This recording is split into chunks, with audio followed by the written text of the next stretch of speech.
Kevin, Dylan wasn't going to become a restricted free agent until this summer. Why did you guys want to move quickly to try to get this done sooner rather than later? Yeah, I think as I've said for a while now, we've go back to a couple of years ago. We wanted to make sure that we were in the position of identifying the core, how we were going to move forward, make sure that we develop those players, and then retain those players, and that's what we've kind of been the plan and the vision and what we've been sticking to. So for me, sometimes the timing can be different with different players, but what I go back to is, do we believe that this player truly wants to be here for the right reason, wants to be a Buffalo Sabre, loves playing in this organization, and then do we believe that they have an opportunity to continue to get better? And obviously that was the case with Dylan and the others that we've signed as well. So, we talked in the summer a little bit back, a number of months ago now, and as we got into the season, Dylan's agent reached out to me just kind of asking, hey, would you be interested? And so the most important thing was that really making sure that it wasn't going to become a distraction. I'm happy to do these things anytime if it's the right, as long as it's right for the player. I spent time with Dylan one-on-one a few weeks ago now, just kind of talking about where we're at, where he's at, where we're headed philosophically, making sure that we were aligned in all the ways you need to be. Then started meeting with his agent, picked it up on some of the road trips we were on, and then obviously got to this point in the schedule where then we could really get after it and hope with the hopes of getting it done. So, long answer for you, but that's kind of how the timing of it all went. In terms of his development, Kevin, we've obviously seen signs from him, the talent, a lot of the grit. It seemed like at the World Championship, he kind of hit another gear. I don't know, from where you sit and watching him come along, when did the light kind of go on, or when did he hit that next level where a deal like this really made sense? Well, so last season, you talk about him his first season. There was a lot of exciting things you could see. You could see the talent. Obviously, he's 19 years old, and you saw, to me, right away, a thing that I picked up on back to his rookie year was how much his teammates loved him, how much he cared, his competitiveness. Last year, I started seeing big steps in terms of his play, and maybe it wasn't actually ending up with the puck in the net, but you could see the process of his game was getting there. He was creating scoring chances. I loved what Dylan did at the end of last season with his purposeful mindset of going to the World Championships, because I asked him, I said, what's your goal? Anybody in that situation, if you go, you can just go, but what are you actually trying to accomplish? And he said, I want to score goals, and I'm going there I know I'm capable, and I want to kind of put the puck in the net, and I think he led the tournament in goals if I remember right. But so I just gives you a little insight into how he's wired. And then right this year, I think he's attacked the season on and off the ice. He's a leader. He truly cares. He wants to be here. It goes back to what I've been saying over and over again. We have to build this the right way with the right people. And when a player like that continues to grow and get better, and then also loves being here and wants to be a Sabre, then what's the players we want? What about from him? We've seen just the want. He wants more. Can you kind of explain what you've seen from him with that maturity, I guess? Yeah, he's an all situation player. When you do these things and you look at data and statistics and numbers, and it all matters, and you have to look at that stuff. But you're also looking at the process of their game and what are they doing, to have success, or how are they having success. So you take all these things into account, but stuff that you can't actually tangibly quantify is how competitive, they are in practice, and how bad they want to get better. And, I just look at a player like Dylan as someone that is hungry every day to improve. He works. He is a player that if you're up a goal or down a goal late in the game is going to be on the ice in all likelihood. He's turned into a player now that is killing penalties, top power play, just, 5-on-5, 4-on-4, 3-on-3, doesn't matter. And those are really important players. And by the way, I think it's his birthday today. He's, just turning 22 years old. So that's pretty exciting for us. So you take all that into account, but at the end of the day, he is ultra competitive and he loves the game. And if you can get those type of people in your locker room, it makes everyone around them better as well, and that's something that's really important. Kevin, you've clearly identified your core in a lot of ways, and Dylan becomes another piece of that. As you go forward here, you've always talked in terms of the long-term prism. How do you balance the long-term prism of building your team with the short term of being where you are in the standings and the trade deadline coming? And I know you don't want to upset the apple cart, but you're probably in a position, if I had asked you in September, you didn't expect to be in. Well, I think Mike, there's a couple thoughts that I have with that. One, you can't fast forward, okay? And I firmly believe this, and I'm going to keep saying it because I just truly believe it's the right way to build. You have to draft well. You have to develop your players in your system. And as you learn about them more and more and you see them progress, you have a lot of information.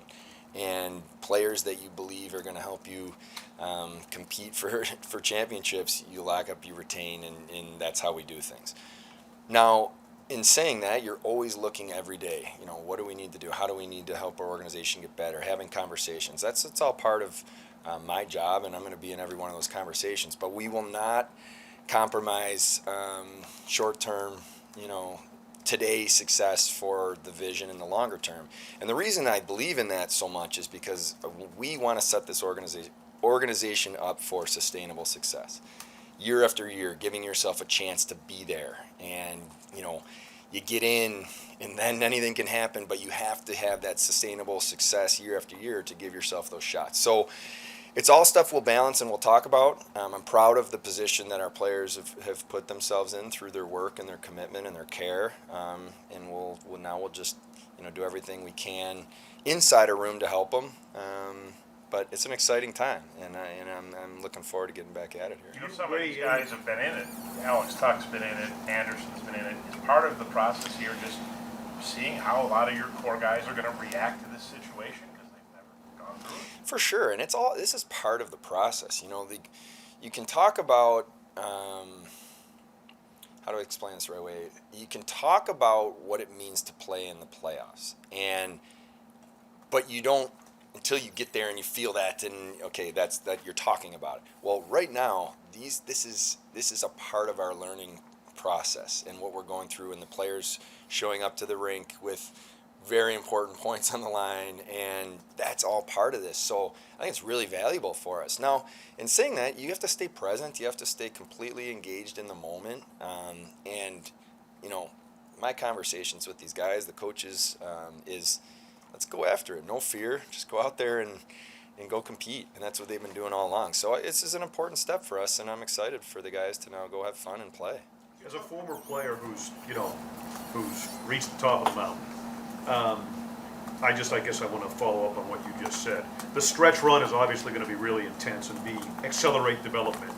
But the actual postseason, the game reaches a new level. I think we probably all agree. Like, what would be the value short term of getting some of this youth you have into a round in the playoffs? How valuable would that be in terms of the long term? I think a lot of people would probably ask. Yeah, it's a hard question to answer, honestly, because, of course, you wake up every day and you think about it. But I guess what I would kind of go back to is we talk a lot inside a room about winning the moments of the day, getting better every day. And I really believe this, and you can say that, it's easy to stand up here and say this, but I really believe the talent we have in our room is real. And if we get better every day, we'll put ourselves in a position to have that, opportunity to play. And what we don't want to do is compromise on the vision and on the plan that we have, going back to my earlier comment, because I do think you can get away from the sustainable long-term success that we're trying to build if you make emotional decisions or you do something trying to just squeeze a few extra points right now. We have to stick to it. And by the way, completely believe in our guys in the room. They've earned the right to be in this battle now, and now let's go have fun with it. You've talked about this in other situations, like drafting. You sit the scouts in the analytics department, you all get at the table and you always talk about it. Maybe guys you're going to trade for. Maybe, again, you're all going to sit down and talk about this guy. When you identify, all right, who are the players, who are these guys that we need to identify? Now, of course, there's always risk. None of us know if any of them are going to live up to it, but you can limit that risk. Do you still sit down with the analytics people, sit down with the coaching staff, and get around and say, all right, what do you guys think of Tage Thompson or Samuelson or Cozens or Darlene or whatever that may be, as you're trying to identify who these players are that you want to go forward? Yeah, that's a great way to frame the question, Paul. I really believe strongly in asking questions. I have my own, like anyone would, your own strong personal views of what I see, what I witness every day. It's why especially when I'm in town and stuff, and I watch practice so closely, just, you pick up on those things. But I absolutely believe in collaboration and communication within our organization. And, if you line people up, it'd probably be like, oh, yeah, Kevyn asked, over and over again. But I want to, and it's not necessarily that I'm looking for everyone to agree with me or to say what I want to hear. It's just to check it all. Like, from the numbers and the data, is this what I'm seeing? Is this what's actually coming through in the analytics, the scouting, the coaching staff? They have a whole different feel. They're on the bench. They're feeling what it's like in the heat of the moment, the emotion coming after shifts. I mean, all of that stuff matters. So you take all of it into account, and then you have to be aligned. You cannot force a player to want to be somewhere where they don't want to be, even if you overpay and give a contract that they feel like they should be there. You just can't force it. It has to be real. And that's why these conversations are so important, even my own relationship building with the player. Because, of course, I'm negotiating with the agent, going through this process. But I have to have a real relationship with our players to make sure that I'm feeling comfortable that this is where they want to be. So all of that, it plays a role in this, and then you ultimately get to can we get a deal done that makes sense for both sides? Because I think that's how these things have to work. It can't just work for one side. Kevin, in terms of the numbers on this deal, how much did the Tage contract factor in? Because it's one that looks like a pretty good deal for you guys now, and obviously standing within the team and things like that. How much did that complicate things or factor? Yeah, I think when it comes to these type of contract negotiations, discussions, not wanting to get exactly into the numbers publicly, but you take it all into account. You're looking internally at your own roster. We have Mark Jakubowski does a phenomenal job within our hockey ops department of projecting contracts. We have multiple iterations of years and years and years projecting out, and some of the stuff you can't, we don't know exactly the timeline of certain players, but we do that all the time. So we look at that, and then obviously there's contracts in the marketplace that are comparables. That's just the nature of negotiations, whether that's us talking to the agent about here's some comparables, them bringing the players that they see in the marketplace that and those things are challenging sometimes to work through. But so in answer to the question, kind of all of it. We look at everything, and then we have, obviously you have to make your own internal decisions on what we think makes the most sense. Speaking of Tage, is there any update? Yeah, he skated today. The break came at a great time for him. He was upset. Upset's the wrong word. I was disappointed for him not to be able to play in the All-Star game, and with the year he's having, but he needed it. And he skated today, went really well. The expectation is that unless something changes overnight, that he practice full tomorrow. Kevin, when you mentioned projections and how you project these guys out, Dylan projects out to possibly be a 70-point, 30-goal, 70-point guy this year. What kind of ceiling do you envision for him? Well, that's the exciting part, honestly, for me. When we look at these things, you really want to think about, one, does the player have the will and the work ethic and the drive to get better every day? They want to get better. And then do you see in their underlying numbers and their process, and also what you visually see practice or games, them getting better? So you look at all that.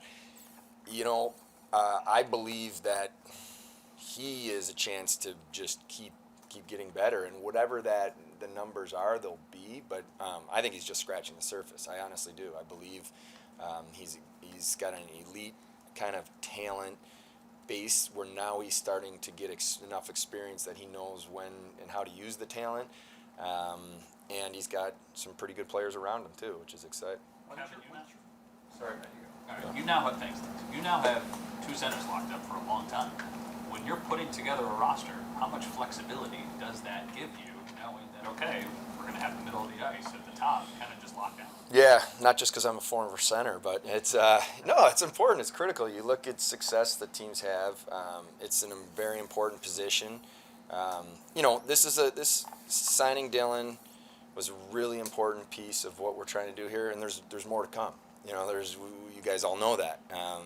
We need to continue to work towards locking the core up and making sure that we're setting ourselves up for when you get the group, core players under contract with term and ideally for the right reasons, then now you can kind of round it out. But I also always want to be mindful of young players and their development and making sure we're setting them up for success. And it's why you guys know that last year I was talking a lot about making sure we didn't block the development of the Quinns and Paterkas and Krebs and Samuelsons and now Owen Power obviously in his first full season. So those are all the things that I balance. But yeah, absolutely to have Tage and Dylan under contract now long term. It's huge for us. It's huge for the organization, and it also I think sends a strong message to our fans that these guys want to be here. And they love being Sabres, and it's real, and that's exciting for me. What's your reaction when you see how many of those guys actually spend time together over the break? It's amazing.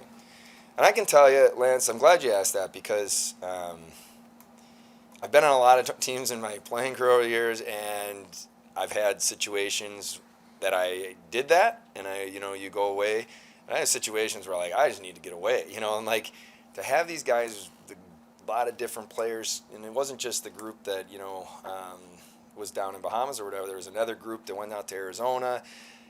I think that's pretty special. And these guys are around each other a lot, and then when they get free time and can go away for a few days, and they still want to be around each other. And also, by the way, the girls want to spend time together. I think it's really important, and that's another part of it.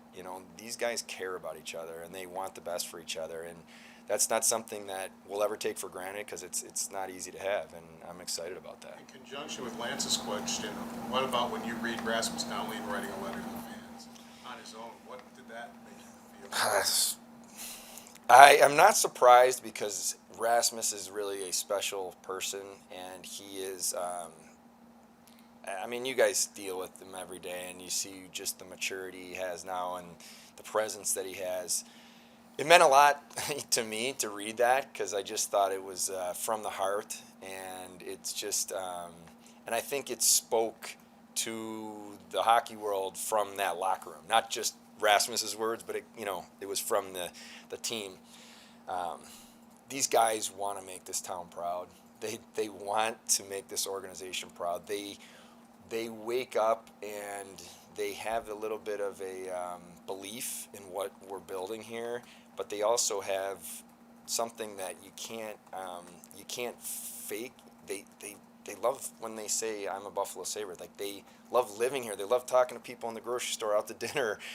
The stuff that's gone on, and you guys know over the last year with the tough challenges that we've been through as a community, they take that personal. So that kind of all of that came out to me when I read Rasmus's letter. I thought it was amazing, and hopefully you guys did as well. How much do you think the Ryan Miller night added to that? Because he referenced it, and you remember what it was like here, that you competed against him at that time.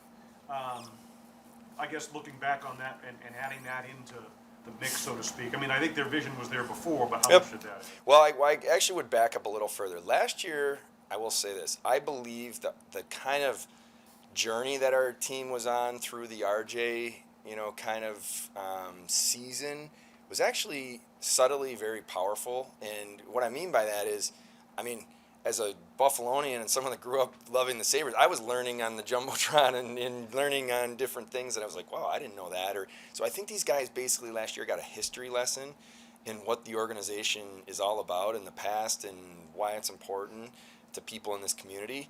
And then I think the Ryan Miller night punctuated in a different way. They felt that again, but also that era of players, there were so many of them back, and they talked after the game, and I was there, and they were all telling stories, and the older guys that are now they're way better players than they actually were because they can think back and pretend, and it's true though, and they're telling the guys about, you have no idea how loud this place was, and it actually was amazing for me because I remember being in here during the playoffs and with the game in overtime. I think it was Game 6 of the conference finals, and I was in the locker room, and I never heard how loud the building was, and I was in the locker room by then, and these guys are talking about it, and it just it gave me chills thinking about it because that's what these guys are going to experience here, and I think it was an important night for us. Kevin, you know obviously that playoff hockey and even competing at the end of the season is a little different. You had a game, I think it was the Carolina game, I don't remember this one. There was a game where you had a no-hitter in the first period recently. How much more physicality is in your room, and how much is that an area that might need to be addressed? It's something that I do think about a lot, and I ask. It goes back to me asking questions. I asked Kyle Ekposo this recently. Do you feel that we're getting pushed around? Do you feel that are we lacking something? I mean, these guys are the ones that are going out there on the ice. I'd be crazy not to ask them.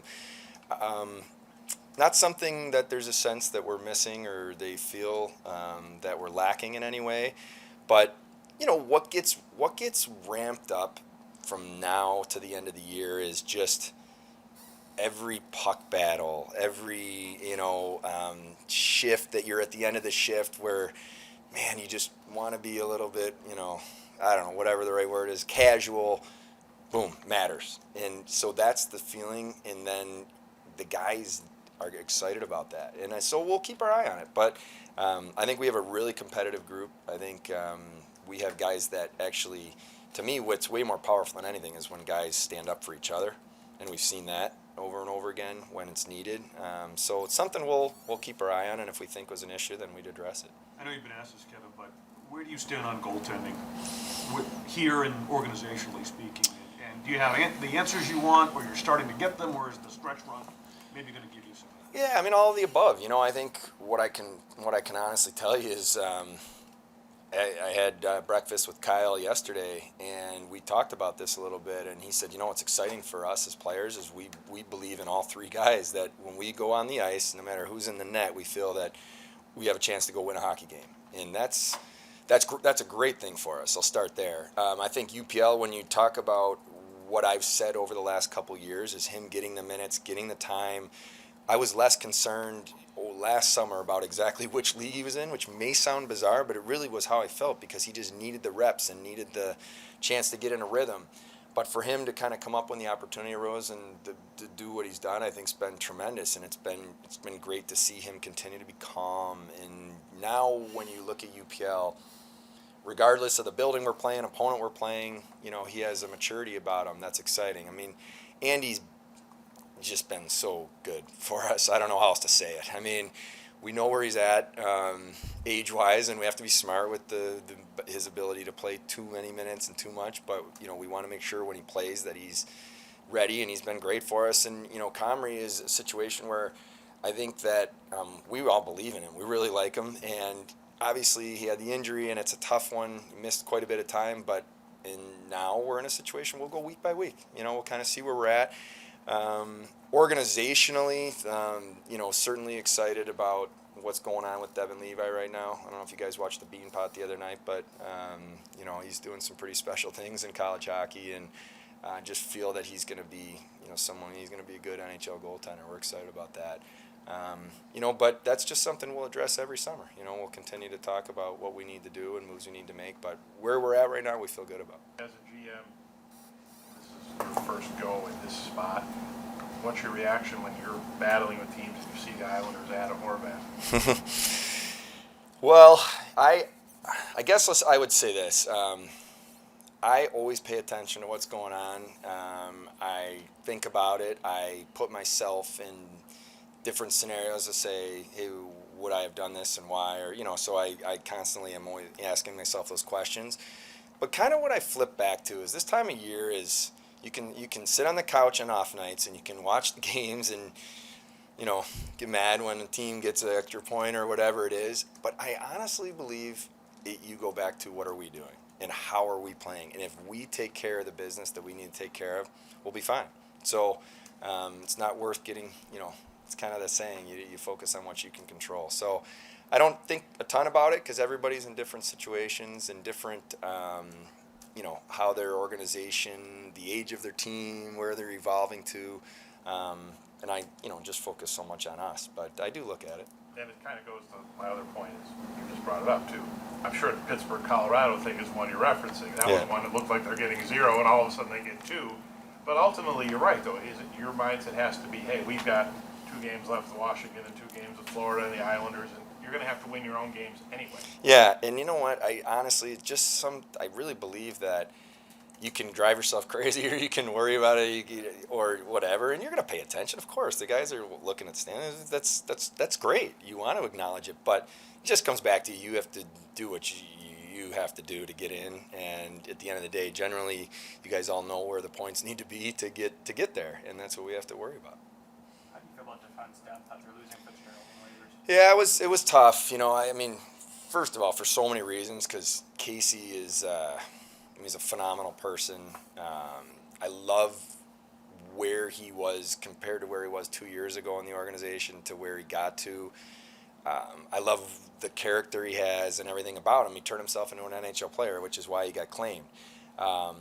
So, what I will say is it's pretty exciting to see the ascent that Cal Clagg's had in his game and where he's gotten to, and it gives us a pretty, for me, an exciting young player that we think is going to have a chance to get better and better. But do think about it, because there's some veterans in Rochester, but not a ton of NHL experience on the back end. So it's something we'll pay attention to. Obviously, Lawrence is there, and he's been with us this year that we know he can step in and play NHL games. But it's something we'll definitely be talking about. What stood out about Owen? You have the 3-game goal streak. Just what stood out about him, maybe the last few games here? Man, Owen is you have to sometimes remember that he's a rookie and that he's 20 years old, because take away the goals and assists, what he's done at different times this year is pretty remarkable as a defenseman at 20 years old to play. I mean, I think the Boston game he was at 29 and a half minutes, and sometimes earlier in the year with our injuries, he's been in that range. It's tough. What I've seen out of him is just a calmness and confidence that he believes he can be a difference maker every day, and he absorbs so much information so quickly, and then he can immediately take it into the next game. So I think the goals were just a byproduct of how well he's played. I think he could have been, you guys watch closely, he could have scored multiple goals game before that. So I think it was just a matter of time, but it's good for him. The kid's been phenomenal. Everything about him, I love the way he handles himself. If you didn't know better, you'd think he's a 10-year NHL veteran, on and off the ice, just the way he handles himself, and that's pretty exciting to have. How do you get better at home? Well, it's an interesting question, because I was thinking, I got asked the other day about our road record, and I was actually thinking a lot about on the road, what are our guys doing differently than home? That's the first thing you think about. And I don't have a great answer for you, Mike, other than, sometimes a young team may feel like, okay, at home I want to make sure the fans are having a good time, whatever that is, and I'm exaggerating, but you know what I mean? You feel like, okay, we got to do this to make sure our fans are into it tonight. I just think we have to be us. Our kids are talented. And, we talk about earning it all the time. And it's the reason that's such an important phrase in our organization is what we've talked about is earn it, meaning earn the respect every day when you walk in this building from yourself, that you're doing everything you can. Earn the trust and the respect of your teammates. Ultimately, then, earn the trust and the respect of our fans. Earn the trust and respect of the media. And I think we're getting there. I believe that our fans are starting to see what's going on here and what's building. And I think hopefully they really give us a boost down the stretch here. It'd be exciting for us. How do you feel about where Quinn and Turk are at? Big picture, great. I think they've had what you would expect from such young players, is times where you're like, wow, that was pretty special, and then times where they've had dips. And that's why Donnie and I talk every day about this. That's why there's been times where we've pulled them out of the lineup, take a break, reset, get your mind sharp again. But big picture, I'm really excited. I think those kids are going to be tremendous players. They fit in the group. They're dynamic in different ways, but they also have a great friendship, those two off the ice. They love playing together, and I think, the big brother and Dylan, that's, such a young guy himself, has been a great stabilizer for them. Kevin, when you were asked about the physical component earlier, do you sense that the desire, demand to have players like that in the lineup, has it changed at all when you talk with other GMs around the league, especially as we get closer to a deadline? Like, is it still as big a commodity in your opinion? It's changed a lot over the years. I mean, you know that, and the game is so fast now, and you have to be able to process the game at a high speed, and you have to be able to make plays at high speed. So there's always going to be a need for competitive, hard players. I call it hard skill. But having that doesn't mean you have to be 6'4" and 230. You can be 5'9" or 5'10". Like I would say, Matt Savoy has hard skill. He plays a highly competitive, high-intensity game. But so it's just a different way of doing it now, where the puck battles and competitiveness has to be there. So I think it has changed, Duffer, just the way the game's evolved. Yeah, if you need toughness when you need it, but I don't have a question in this group that these guys aren't competitive and care about each other enough that they're going to battle together. How would you characterize talks across the league right now? Obviously, we've seen Horvat dealt, we've seen Tarasenko dealt now. We're a few weeks out from the deadline. Is it different and busier for you right now? Yeah, it's a really unique situation we have going on with the cap and the amount of teams that are in a specific challenging spot with their own cap, and then amount of players out there, whether that's potential UFAs or players that are maybe getting squeezed by the team just based on their own internal structure. So a lot of conversations, and what I want to make sure that we are is always in the middle of them, always knowing exactly what's going on, have a pulse of the entire league of, we have to know whether it's something we would ever do is we want to be making sure that we have those conversations internally and say, hey, it makes sense for us or it doesn't. But there's a lot going on, a lot of conversations, and and we're always going to be attached to rumors and stuff. Part of that's because we have a lot of cap space, we have a lot of young assets. Nicole tells me what I need to know, and I don't worry too much about it. But we're always going to be in those conversations. That's my job for sure. Thanks, everyone.